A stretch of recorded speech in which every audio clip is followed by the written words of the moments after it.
ಆಜಿ ಮಸಾಲ. ಎಂತ ಅಡಿಗೆಯ ರುಚಿಯಾಗೋ ರಹಸ್ಯವು 20 ರೂಪಾಯಿ. ಅಕೌಂಟಬಿಲಿಟಿ ಯಾರು ಇದಕ್ಕೆ ಹೇಗೆ ಅಂತ ಹೊಣೆಯನ್ನ ಯಾರು ವಹಿಸಬೇಕು? ಧರ್ಮೇಂದ್ರ ಪ್ರಧಾನ್ ರಾಜೀನಾಮೆಗೆ ಆಗ್ರಹಿಸಿ ಸಾಕಷ್ಟು ದಿನದ ಪ್ರತಿಭಟನೆ ಆಯಿತು, ಹೋರಾಟ ಆಯಿತು, ಉಪವಾಸ ಸತ್ಯಾಗ್ರಹ ಕೂಡ ಆಯಿತು. ಬಟ್ ಯಾವುದೇ ರೀತಿಯ ಪ್ರಯೋಜನ ಅಥವಾ ರಿಯಾಕ್ಷನ್ ಇದುವರೆಗೂ ಬಂದಿಲ್ಲ.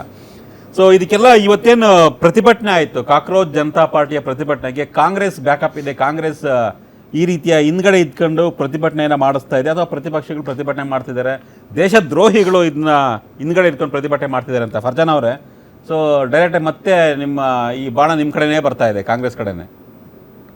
ಏನ್ ಬಾಣ? ಈ ಇದ್ರ ಹಿಂದ್ಗಡೆ ನಿಮ್ ಕೈಲಿ ಆಗಿಲ್ಲ ಪ್ರತಿಭಟನೆ ಮಾಡೋದಕ್ಕೆ, ಪ್ರತಿಭಟನೆ ಮಾಡೋದು ನಿಮ್ ಕೈಲಿ ಆಗ್ಲಿಲ್ಲ, ನಿಮ್ ಕೈಲಿ ಆಗ್ಲಿಲ್ಲ, ಹಿಂದ್ಗಡೆ ಇಟ್ಕೊಂಡು ಪ್ರತಿಭಟನೆ ಚೂ ಬಿಟ್ಟಿದ್ದೀರಾ ಅಂತ. ಬೇರೆ ವಿಚಾರಗಳನ್ನ ಬಳಸ್ಕೊಳ್ಳಿ. ಒಂದ್ ನಿಮಿಷ, ನನಗೆ ಕೇಳಿರೋದು ಪ್ರಶ್ನೆ. ವಿದ್ಯಾರ್ಥಿಗಳು ಪ್ರತಿಭಟನೆ ಮಾಡಲಿ ಸರ್, ನೀಟನ್ನು ಇನ್ನ ಚೆನ್ನಾಗಾಗ್ಲಿ ಅನ್ನೋದಕ್ಕೆ ಎಲ್ಲವೂ ಕೂಡ ಹೋರಾಟ ಮಾಡ್ಲಿ. ಆದ್ರೆ ರಾಹುಲ್ ಗಾಂಧಿ ಇದನ್ನ ಇಲ್ಲಿವರೆಗೂ ಯಾವುದೇ ಒಂದು ಹೋರಾಟ ಮಾಡಕ್ಕಾಗಿಲ್ಲ ಅನ್ನೋ ಒಂದು ಇದರಲ್ಲಿ ಇದನ್ನ ಬಳಸ್ಕೊಳ್ಳೋ ಮನಸ್ಥಿತಿಯಲ್ಲಿ ರಾಹುಲ್ ಗಾಂಧಿ ಇದ್ದಾರೆ. ದೇಶದ ಜನತೆ ಒಪ್ಪಲ್ಲ ಇದನ್ನ. ಅವ್ರಿಗೆ ನೆಹರು ಜಪ, ರಾಹುಲ್ ಗಾಂಧಿ ಜಪ ಬಿಟ್ಟು ಇವ್ರಿಗೆ ಅಧಿಕಾರ ಭಾರತಾಂಬೆ ಜಪ, ದೇಶಕ್ಕೆ ದ್ರೋಹ ಮಾಡ್ತಾರೆ. ನೆಹರು ಜಪ ಮಾಡೋರು ನೀವು, ನೆಹರು ಜಪ ಮಾಡೋರು ನಾವಲ್ಲ. ನೀವು ಇಂದಿರಾ ಗಾಂಧಿ ಅರ್ಥ ಮಾಡ್ಕೊಳ್ಳಿ, ಜಪ ಮಾಡೋರು ನಾವು, ಭಾರತಾಂಬೆ ಜಪ ಮಾಡೋರು. ಅರ್ಥ ಆಯ್ತಲ್ಲ? ಕದ್ದನ್ ಜೈಲ್ಗೆ ಹೋಗ್ತಾನೆ ಬಿಡ್ರಿ, ಯಾರು ತಪ್ಪು ಮಾಡಿದಾರ ಪ್ರಶ್ನೆ ಇಲ್ಲ, ಯಾರು ಬಿಡೋ ಪ್ರಶ್ನೆ ಇಲ್ಲ. ಹಾಗೆ ಆಗುತ್ತೆ. ಕಳ್ಳರನ್ನ ಯಾವತ್ತೂ ಸಹಿಸ್ಕೊಳ್ಳೋಂಥದ್ದು ಒಪ್ಕೊಳ್ಳೋಂಥದ್ದು ಕೆಲಸನೇ ಇಲ್ಲ. ಅರ್ಥ ಆಯ್ತಲ್ಲ? ಕಾಂಗ್ರೆಸ್ಸಿನ ಕಳ್ತನ ಬಗ್ಗೆ ನೀವೇನ್ ಹೇಳ್ಬೇಡಿ. ಅರ್ಥ ಇಲ್ಲ, ಕಾಂಗ್ರೆಸ್ ಕಳ್ತನ ಹುಟ್ಟಿದ್ದೆ ನಿಮ್ಮಿಂದ. ಒಂದ್ ಸ್ವಲ್ಪನಾದ್ರೂ ಒಂದು ನೈತಿಕತೆ ಇದ್ರೆ ಮಾತಾಡ್ಬೋದು. ಏನ್ ಮಾತಾಡ್ಬೋದು? ಇವ್ರಿಗೆ ಪಶ್ಚಿಮ ಬಂಗಾಳದಲ್ಲಿ 2.5 ಲಕ್ಷ CRPF ಯೋಧರನ್ನ ಇಟ್ಕೊಂಡು ಎಲೆಕ್ಷನ್ ಮಾಡ್ಲಿಕ್ಕಾಗತ್ತೆ. ನೆಟ್ಟಗೆ ಎಕ್ಸಾಮ್ ಮಾಡ್ಲಿಕ್ಕೆ ಆಗ್ಲಿಲ್ಲ. ಆ ಸ್ಟೂಡೆಂಟ್ಸ್ ಪ್ರತಿಭಟನೆ ಮಾಡಿದ್ರೆ, ಆ ಸ್ಟೂಡೆಂಟ್ಸ್ ಬಂದು ಕೇಳಿದ್ರೆ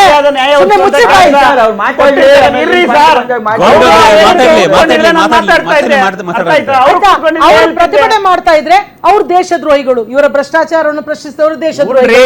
ಇವರ ಬಂದಾದ್ಮೇಲೆ ಯಾವ್ದೋ ಒಂದು ಹೊಸ ಉನ್ನಾರ ಮಾಡ್ಕೊಂಡು ಟೂಲ್ ಕಿಟ್ ನ ಇಟ್ಕೊಂಡ್ ಬರ್ತಿರಲ್ಲ ಹೊರದೇಶಕ್ಕೆ ಹೋಗಿ, ಅದೇ ಮಾಡ್ತಾ ಇರ್ತಕ್ಕಂಥದ್ದು. ರಾಹುಲ್ ಗಾಂಧಿ ಅಂದ್ರೆ ಟೂಲ್ ಕಿಟ್ ಈ ದೇಶದಲ್ಲಿ. ರಾಹುಲ್ ಗಾಂಧಿಗೆ ದೇಶದ ಅಭಿವೃದ್ಧಿ ಬೇಕಾಗಿಲ್ಲ, ದೇಶದ ಜನತೆ ಚೆನ್ನಾಗಿರೋದು ಬೇಕಾಗಿಲ್ಲ, ಸುರಕ್ಷತೆ ಬಗ್ಗೆ ಚರ್ಚೆ ಮಾಡಲ್ಲ. ಇವತ್ತು 3 ತಿಂಗಳ ಆಚೆ ಹೋಗ್ತಾರೆ, ಒಂದು ಟೂಲ್ ಕಿಟ್ ಮಾಡ್ತಾರೆ.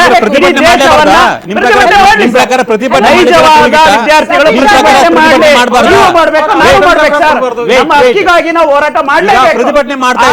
ಪ್ರತಿಭಟನೆ ಮಾಡ್ತಾ ಇದ್ರೆ ಈಗ ಅದಕ್ಕೆ ಕಾಂಗ್ರೆಸ್ ನನ್ನದು ಅಂತ ತೋರಿಸ್ತಾ ಇದೆಯಲ್ಲ.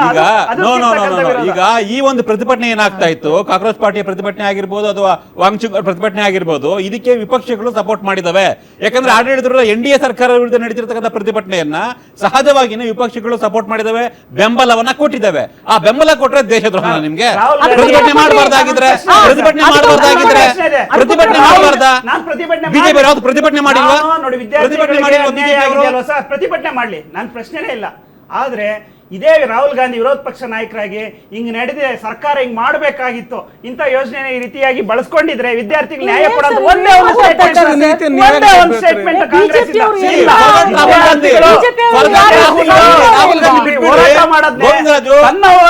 ರಾಹುಲ್ ಗಾಂಧಿಯನ್ನ ಪಕ್ಕಕ್ಕಿಡಿ. ರಾಹುಲ್ ಗಾಂಧಿ ಬಗ್ಗೆ ಮಾತಾಡೋದು ಬೇಡ. ಈಗ ನಾವು ಕಾಕ್ರೋಚ್ ಜನತಾ ಪಾರ್ಟಿ ಪ್ರತಿಭಟನೆ ಮಾಡ್ತಿದ್ದಾರೆ, ಅವ್ರ ಹಕ್ಕನ್ನು ಕೇಳ್ತಾ ಇದ್ದಾರೆ, ಅವ್ರ ನ್ಯಾಯವನ್ನು ಕೇಳ್ತಾ ಇದ್ದಾರೆ.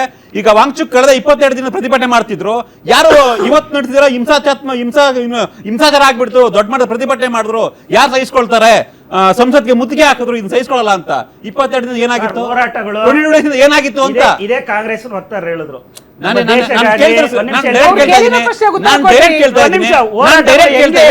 ನಾವು ನೋಡಿದೀವಿ ಹೋರಾಟಗಳು ಯಾವ ರೂಪದಲ್ಲಿ ಇರ್ತಾರೆ ಅಂತ ನೋಡಿದೀವಿ. ಈಗ ಹೋರಾಟದ ಕಾಂಗ್ರೆಸ್ಸಿನ ರೂಪ. ಇವತ್ತು ವಿದ್ಯಾರ್ಥಿಗಳು ಪ್ರತಿಭಟನಾಕಾರರು ಹಿಂಸಾತ್ಮಕ ಪ್ರತಿಭಟನೆ ಮಾಡಿದ್ರು, ಸಂಸತ್ಗೆ ನುಗ್ಗಿದ್ರು, ಇದು ಬೇಕಾಗಿರಲ್ಲ ಅಂತ ಹೇಳ್ತಿದ್ರ. ಕಳೆದ 22 ದಿನಗಳಿಂದ ಸತ್ಯಾಗ್ರಹ ಆಗ್ತಾ ಇತ್ತು, ಅವಾಗ ಏನಾಗಿತ್ತು ಆಗಿದ್ರೆ? ಯಾರಾದ್ರೂ ಮಾತುಕತೆ ಮಾಡಿದ್ರ? ಸರಿಗ ಹೋರಾಟ ಕೇಳಿದ್ರ? ಅನ್ಯಾಯ ಆಗಿದೆ ಅನ್ನೋ ವಿಚಾರ ನಿರಂತರವಾಗಿರ್ಲಿ ಸರ್, ಹೋರಾಟ ನಿರಂತರವಾಗಿರ್ಲಿ, ಅದ್ರ ಪ್ರಶ್ನೆನೇ ಇಲ್ಲ.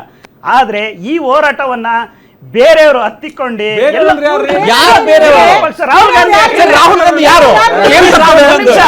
ರಾಹುಲ್ ಗಾಂಧಿ ನೇರವಾಗಿ ಏನು ಮಾಡದಲೆ ಪಕ್ಷ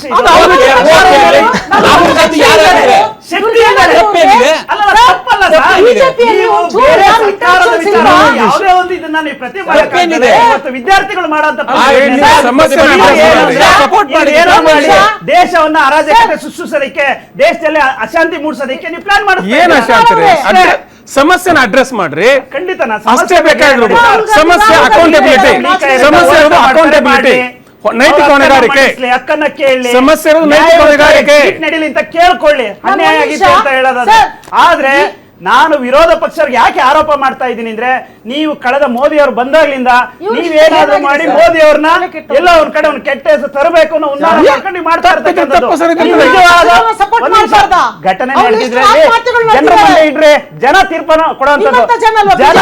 ಅರ್ಥ ಆಯ್ತಲ್ಲ? ಕಾಂಗ್ರೆಸ್ ಹಿಡಿತ ನಮ್ಮ ಹತ್ರ ತೋರಿಸ್ಬೇಡಿ, ನೀವು ಅರ್ಥ ಮಾಡ್ಕೊಳ್ಳಿ. ಈ ವಾಹಿನಿ ಮೂಲಕ ನಾನು ಅದನ್ನೇ ಮಾತಾಡೋದು. ಅರ್ಥ ಮಾಡ್ಕೊಳ್ಳಿ. ಬಿಜೆಪಿ ಕಾಂಗ್ರೆಸ್ ದೇಶ ಬಿಜೆಪಿಯ ಸಂಘಟನೆ ಇಂತಹ ಸೂಕ್ಷ್ಮ ವಿಚಾರಗಳಿಗೆ ಒಂಚೂರು ಸೆನ್ಸಿಟಿವ್ ಇರುವಂತವು, ಇಂಟೆಲೆಕ್ಚುಯಲ್ ಸರಿ ಇರುವಂತವ್ರನ್ನ ಕಳಿಸಬೇಕು. ಕಾಂಗ್ರೆಸ್ ಇಂಟೆಲೆಕ್ಚುಯಲ್ ಏನಿದೆ ದೇಶ ಜನತೆ ಗೊತ್ತಿದ್ದಾರೆ. ರಾಹುಲ್ ಗಾಂಧಿ ನಿಮ್ಮ ದೇಶದಲ್ಲಿ ಕಾಂಗ್ರೆಸ್ ಯಾರು ಅಂತ ಹೇಳ್ಬಿಟ್ಟು ಆಲ್ರೆಡಿ ದೇಶ ಜನತೆ ಗೊತ್ತಿದ್ದಾರೆ. ಕಾಂಗ್ರೆಸ್ ಕಾಂಗ್ರೆಸ್ ಮಾತ್ರ ಏನು ಆತ್ಮಹತ್ಯೆ ಮಾಡ್ಕೊಂಡಿದ್ದಾರೆ. ಬಿಡದಿ ರೈತರ ಜೊತೆ ನೀವ್ಯಾಕೆ ಹೋಗಿದ್ರಿ? ಮತ್ತೆ ಇಲ್ಲಿ ರೈತರು ಮಾಡ್ತಾರಲ್ಲ, ನೀವ್ಯಾಕೆ ಹೋಗಿದ್ರಿ ಅಲ್ಲಿ? ರೈತರು ನಾವು ರೈತರಿಗೆ ಇವತ್ತು ಅವ್ರಿಗೆ ಸರಿಯಾದ ನ್ಯಾಯ ಸಿಗ್ಬೇಕು ಅಂತ ಕೇಳ್ತೀವಿ. ಎಲ್ಲಿ ನಿಮ್ಮ ಉದ್ದೇಶ ಬೇರೆ ಇದೆ. ನೀವು ಎಷ್ಟು ಹೋರಾಟ ಕನ್ನಡ 12 ವರ್ಷದಲ್ಲಿ ಆಗಿದೆ ಈ ದೇಶದಲ್ಲಿ ಹೇಳಿ ನೋಡೋಣ. ಜನರ ಪರವಾಗಿದೆ ಹೇಳಿ, ಪಕ್ಷದ ಪರವಾಗಿ ಮಾಡಿರೋದಲ್ಲ, ಜನರ ಪರವಾಗಿ ಇರ್ತಕ್ಕಂಥ ಹೋರಾಟಗಳು ಹೇಳಿ.